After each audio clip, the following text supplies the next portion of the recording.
My 2021 Pacifica is very different from when I started full-time solo van life 5 years ago. This is setup number 7. It's not a weekend camper. It's not a pretty little dollhouse anymore, although it used to be. It's a real working home with a bedroom and a kitchen and all of that all in one. And of course, it's Buddy's home too. And now with 2 large power stations, it kind of like I have my own little power company. Free electric, no electric bill. I like that. I did a video recently of my earlier setups. There were 6 earlier setups, and I showed them in detail on how I did them. So I'll put a link below to that video. And now, after all this time and all that I've learned, this little show pony has become a workhorse. And by the end of this video, I'll show you the power system that has changed how independently I can live. Now I can travel wherever I want to in this van. 5 years ago, when I first started van life, I bought my very first power station because it was blue. That's right. Yep. Not because I understood watts and volts and amp hours and lithium batteries, solar inputs, sine wave, all that stuff. I didn't understand anything about it. I bought it because it was blue and it matched my van. So if you're watching this and you feel overwhelmed by van life power numbers and all the choices that are out there, this video is for you, because I'm going to show you some details on how it works in real life.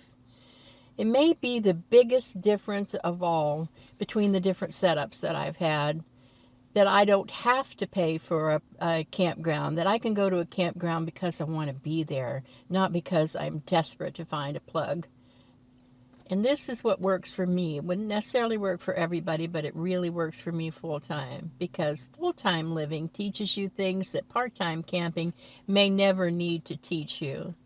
It's a tiny home that actually moves. And of course, it's really so much more than just a home. It's an adventure pod. So today I'm going to show you the good, the bad, and the messy of real full-time van life. And I do mean messy. I did have to change my decor in my van because those pillows were 5 years old. I kind of like the lighter colors better, but this will do for now. Who knows, I may change it back to the other one. I really like the lighter colors better. It made it look more open and bigger than it does now. These pillows are stuffed with my clothing, all 4 seasons, linens, everything. But that's good. I mean, they seem to be a lot of them, but I really use them to prop up my feet at night. And of course, Buddy lives here. I've got his new bed over there. He's had several beds. I think this one's Goldilocks. He likes this one best, and it's very safe for him. I'm in the middle of putting things back together after taking absolutely everything out of here, except the furniture. Cleaning. But I never did like the looks of this. Nice bin for little electric cooking utensils, a bin for things that I use with cooking. These cheap little things up here. The fact that this is metal and I can use magnets on it gave me an idea to keep with my theme of fairy tale forest.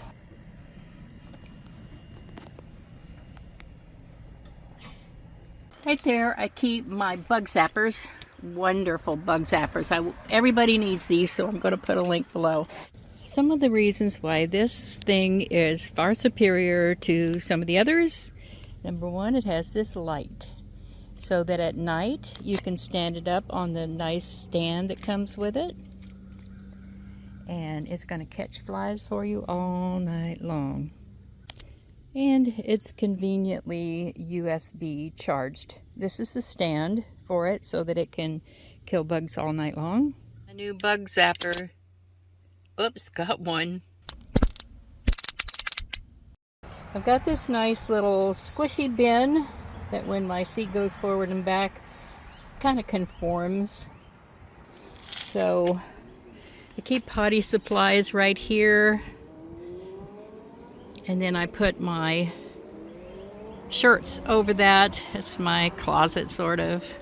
So here is how my stand sport works. Again, I have just covered it because it was kind of looking scratched up. So here's the stand sport open. Has some storage area underneath. Those are my bedpan liners. This is the upside down bucket that goes in there. Nice and clean, double bagged, good absorbent. Close the lid. Now this is how I get in. I sit on this like it was a chair in a car and I put my feet in. So since I got the smaller refrigerator, it's given me a lot more floor space here than I had before.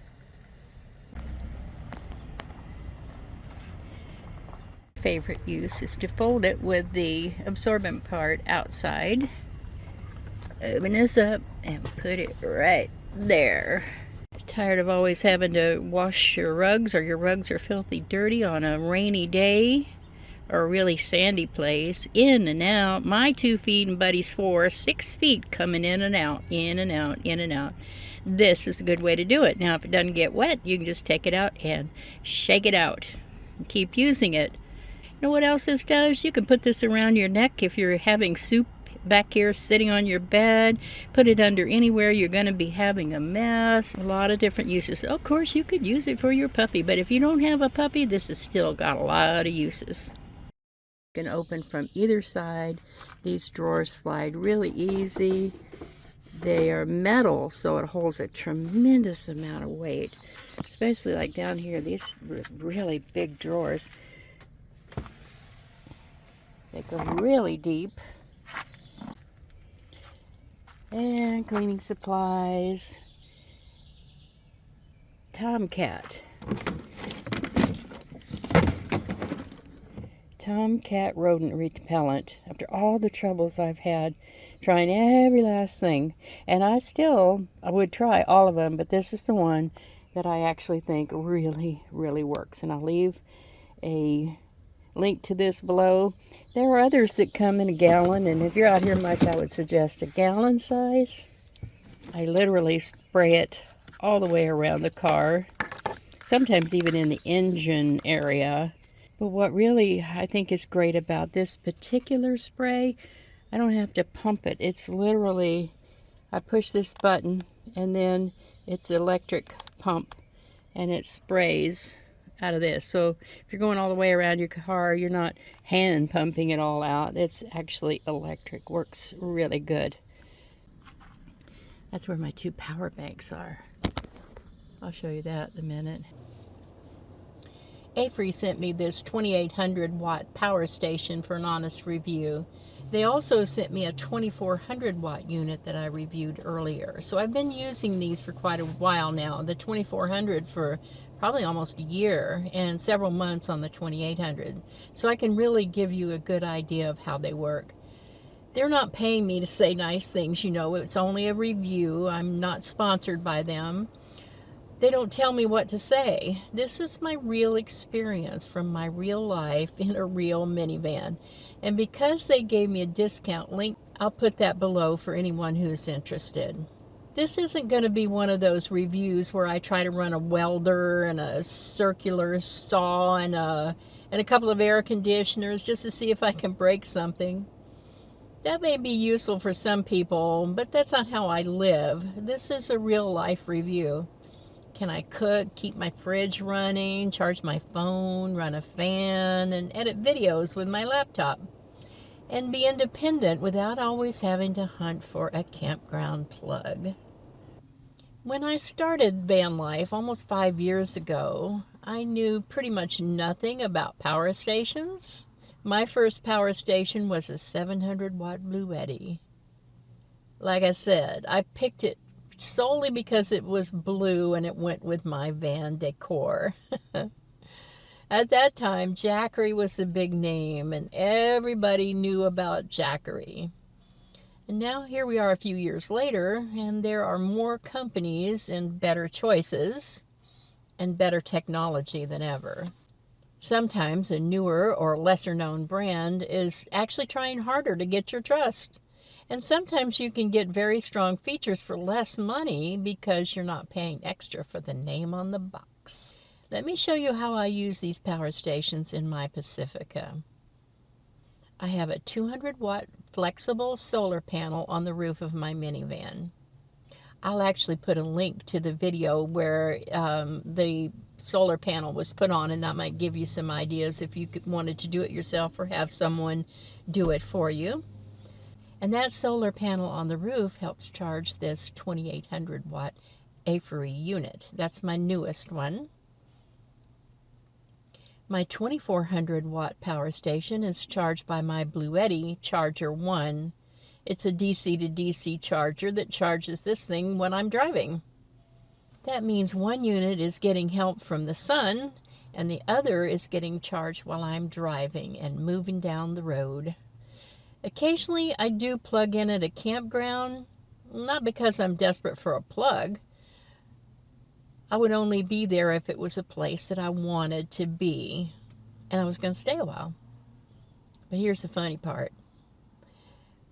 When I get to a campground, I'm almost always still at 100% or close to it. That's a really big deal because I cook with electric. I don't like having propane and butane around, so I cook with electric. I run my 12-volt fridge, charge my fans, lights, laptops, and phones. And because I travel so much and I tend to follow good weather, I feel like I have almost unlimited power. I'm going to show you this power station from the point of view of someone who actually lives full-time in a minivan. Not just some guy in a garage that's plugging in all sorts of big equipment to see if he can break something. I'm not reviewing it from a garage or a workshop. I'm reviewing it as part of my daily life. This is the 12-volt plug where I plug in my refrigerator. These are the A and C USB ports to plug in a variety of things like phones, lights, fans. And this is how I cook with electric. I have small electric appliances that don't use a lot of electric. When I do cook, it's a regular 110 plug here. This is how easy the screen is to read. This is how I know what's coming in from solar. This is how I know what's going out to my appliances. And this is the part I want you to notice most.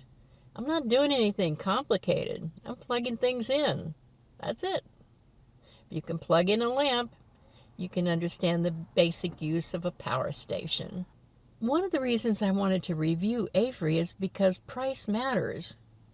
If a lesser-known brand gives you strong power, useful features, a good warranty, and a better price, then it really deserves a fair look. And if my discount link helps one of you save money on the equipment that gives you more confidence on the road, then I'm really glad to share it with you. What I can tell you is this: in my real life, this kind of setup has changed the way I travel. I can do everything I need to do with peace of mind. So my review in plain English is this. For my full-time minivan life, these two large power stations are not just gadgets. They're part of the system that makes this van work. If I only showed you the really beautiful version, the little show pony, that could make van life look easier than it is. And if I only showed you the mess, then it would make van life look harder than it really is. The truth is in the middle. And it is so comfortable for me. I am going to do a video, probably my next one, about being disabled in a van and things that you can do to work around. I'm going to show the pants trick and how I get in and not hurt my knees, and just the most comfortable and most elegant way to get into a van. This is not the same as camping. If I was going to be a camper and really spend a lot of time at a campground, putzing around or doing whatever it is you do in a van when you're sitting still, this might not have worked as well for me. But I don't spend that much time in here. I kind of almost drive every day. That's what I'm here for. I mean, I may not drive very far. I'm going to see things and do things. I'm just not stationary in it. That's why living in it seems like the wrong terminology. This is more like a 5-year vacation for me. And you don't, when you're on vacation, you don't say you live in Hawaii. You're on vacation, and that's what it is for me. But it's a vacation that works. It works as a home, too. Got my own power station and no bills, no obligations, just doing whatever I want. You know, there's beauty in waking up somewhere peaceful, even if the floor needs sweeping.